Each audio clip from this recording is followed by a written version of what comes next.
So we all know how this Trackman is used to calculate numbers about our full swing, but did you know that this Trackman can also be used to really help your putting? And what we're going to do is take a look at how providing a little bit of data about your putting can really pay off big time on the greens.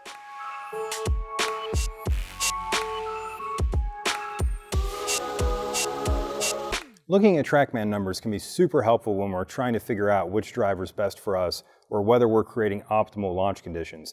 But the same can be said when it comes to putting as well. And where speed is really important in the full swing, it's also super important when it comes to putting, which is why Trackman is super helpful when it comes to this, because it allows us to understand how consistent are we with our speed control. So one of the most important numbers that we can look at when it comes to Trackman putting is we can look at something called entry speed. And this is really kind of thinking about speed control 2.0 almost. So we've done a great video series on putting and some speed control, and you can go and check that out. But when we're talking in this video, we're going to take a slightly deeper dive and really get to understand what entry speed means and how we can train that so that we can do a better job controlling it on the golf course, which is going to allow us to read the greens better and make more putts. So what even is entry speed? It can be kind of confusing. Let's just keep it really simple and think about trying to get the ball to stop 2 feet past the hole. That's very important when it comes to putting, because by understanding how we control this speed and looking at how consistent we are at getting the speed correct, that's going to give that ball the best chance to catch a piece of that hole and fall in. And a lot of good putters run into the issue to where they hit a lot of lips. They're constantly catching the edge of the hole, ball's not wanting to fall in, and what we tend to see in that scenario is that the entry speed wasn't good enough for that player, meaning that they tried to ram it in there because maybe they were kind of close to the hole, and they didn't factor in how fast that ball is moving and how that reduces the actual size of the hole. So being able to hit putts on Trackman inside and just simply look at one number, being entry speed distance, and then trying to get that number as close as possible to the distance away from the hole that you are, is a great way to spend your winter and actually make sure that you're training that speed control. And just a quick tip as well, it's not only for short or long putts that you can do this, but you seriously can set up any length putt, and then you can literally make sure that you're getting your speed dialed in on each one of those and controlling that element, which is going to allow us to have a way better chance of reading that green correctly and getting that putt to fall into the hole.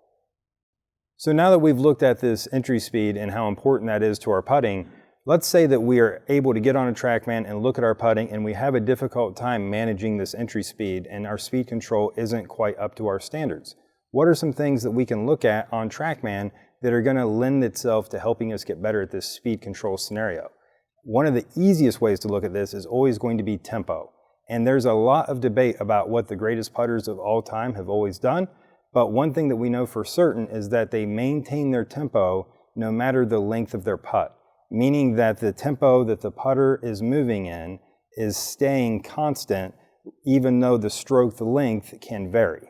So that's really important to look at when it comes to putting, because as I said, we know that that is one of the common traits of really good putters, is that that tempo maintains and the stroke length differs.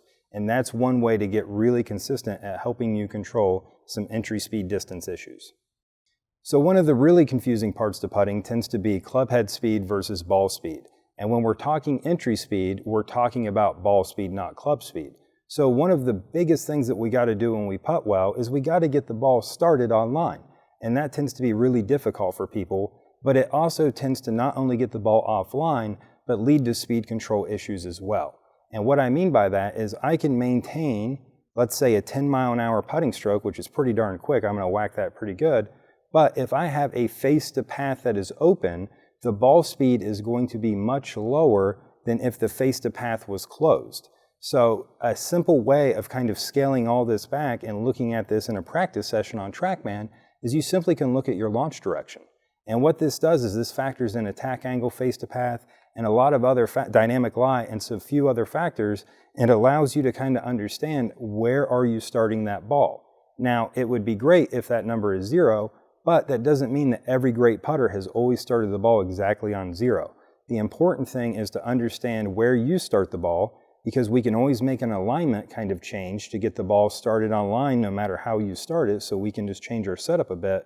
But we need to be consistent with our launch direction, because the more consistent we are with that, the more consistent we're going to be delivering the putter to the ball, which is going to give us the most consistent speed, which once again is going to lend itself to having a better job of controlling the speed control. So now that we have an understanding of what numbers are going to be helpful for us when we're using Trackman putting to get a baseline for how we're doing, one thing that's really important is to become consistent onto ourselves. So when we do that, Trackman gives us the amazing opportunity to go in and actually set corridors for each metric. And what that does is it simply illuminates that color, whether red or green, whether it falls inside the corridor or outside of the corridor. So like we said, nobody's perfect and nobody is a machine and does everything exactly the same way every time. So it simply is understanding what's the minimum and maximum per number. And now we have a very focused approach to our practice time, and we understand very quickly by simply looking down whether we're achieving those goals or whether we're coming up a little bit short. Thanks so much for watching this video. If you have any questions at all, please leave us a comment below or feel free to reach out to us at Measured Golf. And as always, keep grinding.